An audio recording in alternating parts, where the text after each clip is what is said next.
Tubor ka Batesi TV, Lawan Rashapi da ka Orange Nissan Lumso po near Fire Brigade Shillong.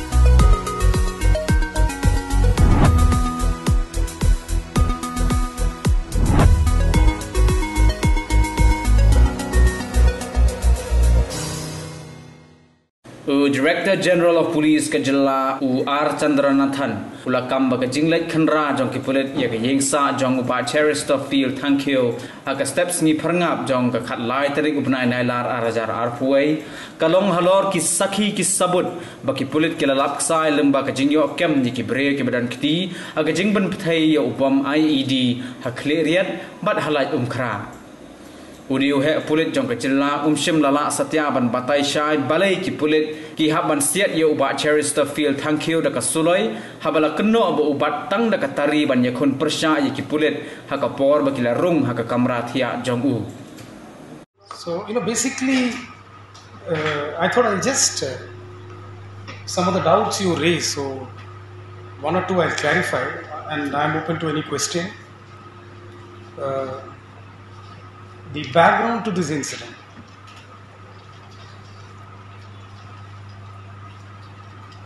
You're aware that the recent bomb blast at Lamukra on the 10th August, which the HNLC claimed, and also the 14th July blast at Clarion, which was witnessed in a police reserve. During the investigation of these two cases, we found incontrovertible evidence. I emphasize incontrovertible evidence of the involvement of Shri Chesterfield Thankyu, especially in the Clarion bomb blast case. And we also found his involvement and links to the Shillong blast case. This was the background on which our teams, yesterday night, one team led by the SP East Jaintia Hills and one team under the SP Traffic was looking after the law and order also of Shillong. These two officers with small force, they searched with a view to search his house and to arrest him, take him into custody. When they entered his house, there was resistance from his side. In the melee, he tried to stab one of the constables. Purely exerting the right of private defense, one round was fired. Chesterfield Thankyu was injured in the abdomen. Unfortunately, he succumbed to his injuries when he was taken to the civil hospital. Our teams have seized a firearm, that knife, and incriminating documents from the place of occurrence. Our investigation is going on. A case has been taken up under Maula IPS, that is the details are 39-8 21 under section 353/506/307 IPC. So at the moment I have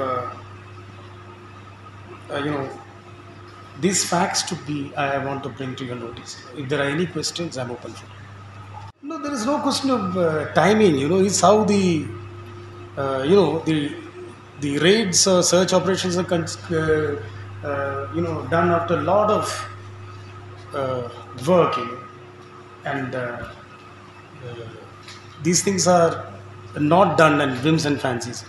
Of course, there was an urgency because in the wake of the blast, which had taken place on the 10th, and also the threat looming large in the run-up to the 15th August celebrations in the state, it was necessary for us to expedite. Regarding the timing and all, that's how, the men and the responsible officers on the ground decide. No, he opened the door. On record, because they asked him to open the door, there was resistance, it was not being opened. So when they climbed up the stairs and when the door was open, that's where the incident took place. They made an effort to wake him up. There was no response. His sons have been picked up. There is a small correction in the press release. It has been written they've been arrested. They have not been arrested. They've been taken for verification. Because we have to ascertain their role also. It's a matter of investigation. It's my privilege. I'm not supposed to reveal matters or nuances related to investigation. Investigation normally will tell you about the case details and the arrest made. How much time we took, what is the evidence and all that is, because we are under the jurisdiction of the courts, you see. I told you in the beginning, we have incontrovertible evidence of his involvement in the bomb blast. That's okay, that's fine. The investigation is continuing. There are more people to be arrested. We know now the entire setup and the matrix of the organization. When we discuss these things, you and me were not on the ground. You have a benefit of the hindsight that you are asking this question. I am speaking on record from the report I received from my team. Please understand that. The case has been taken up, it is under investigation. In hindsight, we can always have all kinds of, we can impute nuances. But here I am speaking on record. Please understand that. I was not on the ground. I am speaking on. See, the police had to defend themselves.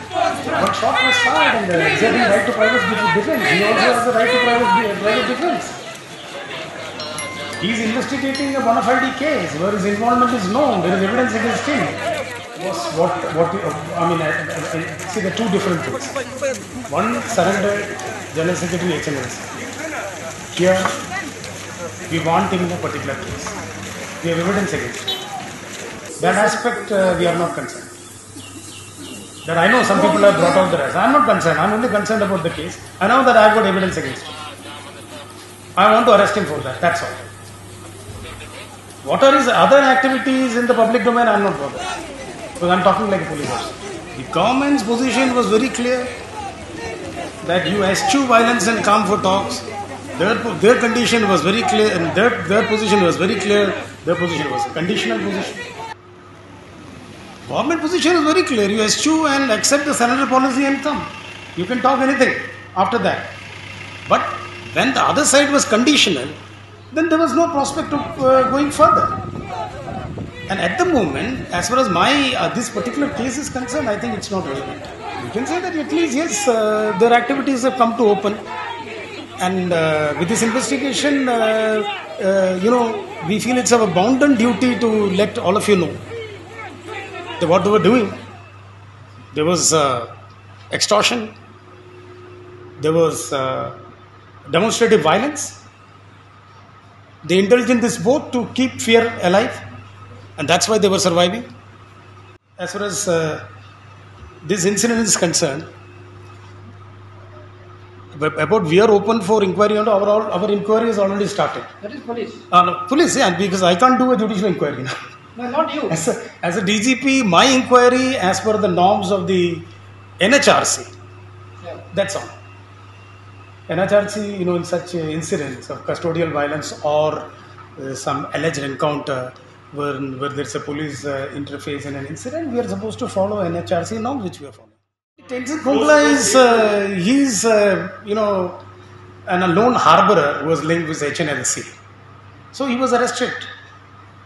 Would there have inputs that he's an informer or something? It's a matter of investigation, I told you.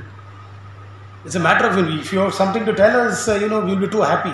If you have a contrary point of view, we are too happy to examine that. But these are all matters of investigation. No, I think that is slightly slightly far-fetched.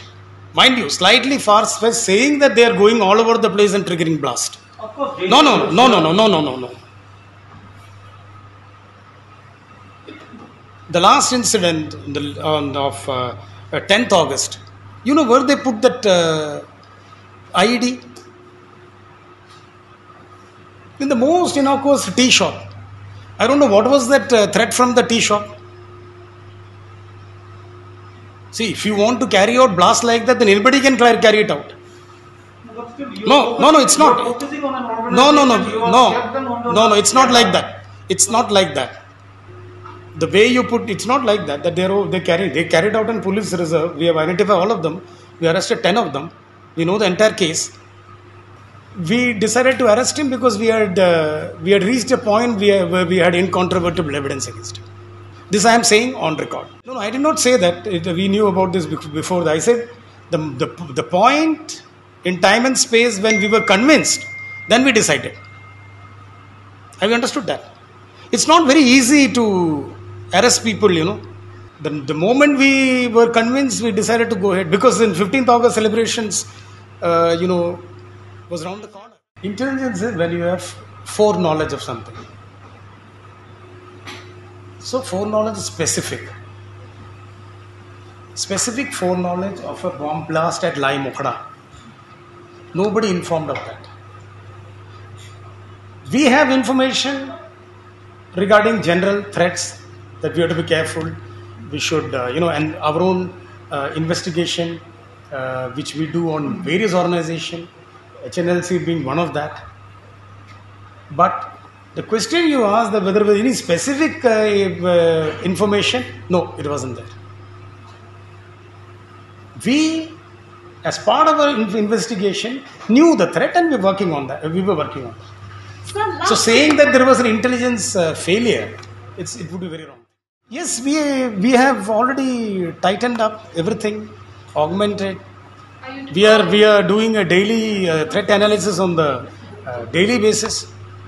Our teams are in place. See, there are around 16 in Bangladesh.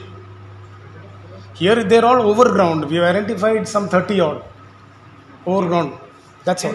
No, there is. We noticed in the Clariot incident, which I would like to bring to notice, and you should also ponder over it.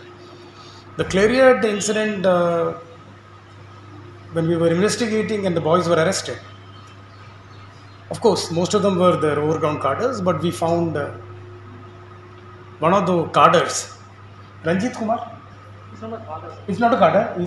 He was employed by the boy who lit the fuse, the drug addict, Ranjit Kumar in the Clariot blast. So they are also, now employing lumpen elements, delinquent elements like this. So it's not that they've got cadres who are doing everything. No. So we feel it's a serious matter. Something we should very seriously think of what is happening in our society. No, we're trying our levels to address, and the problem starts when somebody makes a bomb and tries to place it in public places and all. Then it's not very easy for the police. Then it's just simply not the responsibility of the police alone. Then it's a responsibility of the community also. Then it's a responsibility of everybody.